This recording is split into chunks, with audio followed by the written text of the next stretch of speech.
Olá pessoal, o vídeo de hoje é uma leitura filosófica, não só o de hoje, mas estou organizando aqui 4 vídeos de uma parte significativa de um livro importante para a gente pensar um pouco uma consequência que acabou acontecendo na filosofia, que foi a consideração metafísica e, de certo modo, uma espécie de distanciamento da empiria, logo no início, logo com os pré-socráticos. E quem faz esse alerta é justamente Friedrich Nietzsche, em um livro muito importante que tem por título A Filosofia na Idade Trágica dos Gregos. Tem também tradução A Filosofia na Época Trágica dos Gregos. Tanto faz a tradução. E esse trecho que eu vou aqui apresentar, ele está presente na coleção Os Pensadores, uma tradução belíssima do professor Rubens Rodrigues Torres Filho. Aliás, se eu puder indicar alguma tradução de Nietzsche, é certamente a tradução do professor Rubens. Infelizmente, ele não traduziu todo o texto de Nietzsche. A tradução é bem parcial na coleção Os Pensadores. Eu estou usando aqui a coleção de 1900, a edição de 1978. Existem outras. Vamos direto ao texto, antes, porém, dizer que aqui é o Topa Pensar, um canal que tem vídeos com leituras filosóficas, que é o caso de hoje, mais os próximos vídeos, com temas, eventualmente, que tem até uma pegada filosófica e, eventualmente, com discussões na esfera da política. E, às vezes, até uma discussão de uma revolta que eu sinto em relação a uma certa ignorância que tem na sociedade. O de hoje, portanto, no contexto de leituras filosóficas. Eu vou ler lentamente aqui um trecho para um comentário e preparei essa separação em 4 episódios para não ficar aqui um vídeo muito longo, né? Eu sei que você tem seus compromissos e certamente um texto com uma leitura curta pode ter um aproveitamento melhor e maior, é a ideia. Samuel Mendonça, dê seu like, eu tô aqui lendo um texto filosófico que você que às vezes não tem esse texto, você teria condições de ter contato por outra via? Ah, eu já li esse texto, vai ler de novo. E aqui faz diferença porque você está lendo no Topa Pensar, na plataforma do YouTube, não foi na sala de aula lá no seu curso de filosofia. Aqui é outra pegada, você pode fazer seus comentários numa outra esfera. Então, mesmo quem conhece esse texto, dê seu like para que esse vídeo chegue a pessoas que não leram. O like ou o dislike ou um comentário, ele serve para impulsionar o vídeo na plataforma do YouTube. Não adianta, temos que jogar com as regras da plataforma. Não estamos aqui numa sala de aula, aqui não é um curso de filosofia. Então aqui a filosofia vai chegar para pessoas que não tiveram interesse sequer em procurar um curso de filosofia. De repente, ela está lá navegando, aparece esse vídeo para essa pessoa. E ela clica e vai ter acesso a um texto de filosofia. Por que não? E se aqui é seu caso, já se inscreva nesse canal, aperte o sininho e conheça os nossos outros conteúdos. Esse canal não tem monetização. É preciso deixar claro que não tem financiamento, ninguém ganha absolutamente nada do ponto de vista financeiro nesse canal. Não tem sequer editor, alguém que prepare, alguém que faça roteiro.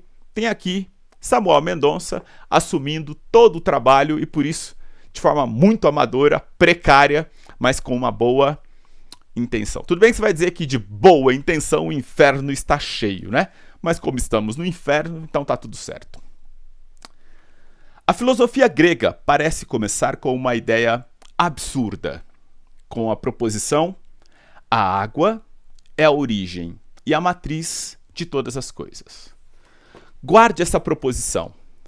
A água é a origem e a matriz de todas as coisas. Primeira observação: Tales de Mileto supostamente foi quem disse, e eu digo supostamente, porque de Tales nós não temos sequer acesso a fragmentos. Nós temos, no máximo, acesso a alguns outros textos posteriores que fizeram referência a Tales de Mileto, que é o caso do Aristóteles, é o caso de Simplício. Então, o que nós temos de acesso é um acesso indireto. Aliás, o acesso aos textos pré-socráticos é indireto no sentido amplo. Também vamos pensar o tempo que viveram estes autores. Então, em primeiro lugar, essa consideração. Mas, de todo modo, a proposição é clara. A água é a origem e a matriz de todas as coisas. Daí, seguindo aqui com o nosso autor, que é o Nietzsche. Será mesmo necessário deter-nos nela e levá-la a sério? Então, vamos considerar mesmo essa proposição? Ele responde sim, e por 3 razões. Em primeiro lugar, porque essa proposição enuncia algo sobre a origem das coisas, no caso, a água. Em segundo lugar, porque o faz sem imagem e fabulação. Então aqui ele está falando de fato de alguma coisa que está na natureza, todo mundo sabe o que é, a água. Não temos metáforas. E enfim, o terceiro, porque nela, na proposição, embora apenas em estado de crisálida, está contido o pensamento tudo é um. E esse tudo é um tem uma importância significativa na filosofia. A razão citada, em primeiro lugar, deixa Tales ainda em comunidade com os religiosos e supersticiosos. Então, quando na primeira argumentação de considerar a arqué, a origem, ainda há um namoro com os religiosos supersticiosos, observa Nietzsche. A segunda tira dessa sociedade nulo mostra como investigador da natureza. Então, quando ele não está aqui trabalhando com metáforas, mas com alguma coisa da natureza, a água, aí você tem, então, um investigador, tipicamente, da natureza. Mas, em virtude da terceira, Tales se torna o primeiro filósofo grego. Então, a terceira, que é aquela que vai ter a consideração de que tudo é um, aí sim você tem, de fato, na proposição, uma consideração que vai fazer de Tales o primeiro filósofo grego. E aí avança Nietzsche. Se tivesse dito, da água provém a terra, teríamos apenas uma hipótese científica. Afinal, estaria falando de água e terra. Mesmo que falsa, mas dificilmente refutável. Mas ele foi além do científico. Ao expor essa representação de unidade através da hipótese da água, Tales não superou o estágio inferior das noções físicas da época, mas no máximo saltou por sobre ele. As parcas e desordenadas observações da natureza empírica que Tales havia feito sobre a presença e as transformações da água, ou mais exatamente do úmido, seriam o que menos permitiria ou mesmo aconselharia tão monstruosa generalização. O que o impeliu a essa foi o postulado metafísico, uma crença que tem sua origem em uma intuição mística e que encontramos em todos os filósofos, ao lado dos esforços sempre renovados para exprimi-la melhor, a proposição tudo é um. Eu paro a leitura nesse primeiro parágrafo para algumas observações que considero assim muito importantes. A primeira é de que Nietzsche chama a atenção que a proposição é uma generalização. Vamos de novo à proposição? A água é a origem e a matriz de todas as coisas.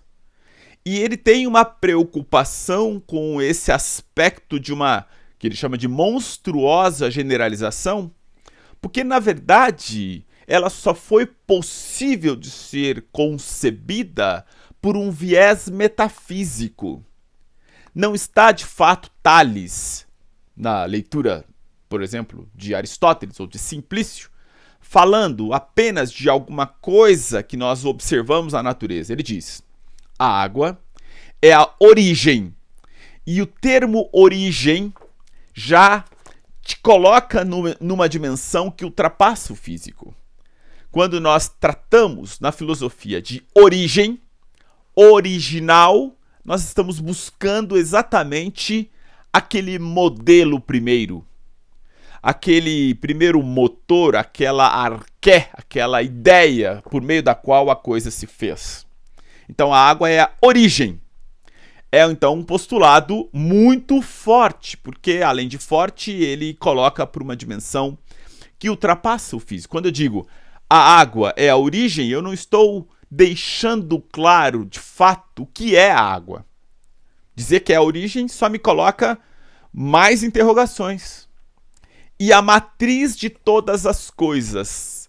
Origem ultrapassou matriz, então seria de fato o modelo de todas as coisas. Mas espera aí, de que forma demonstrável se pode fazer tal generalização?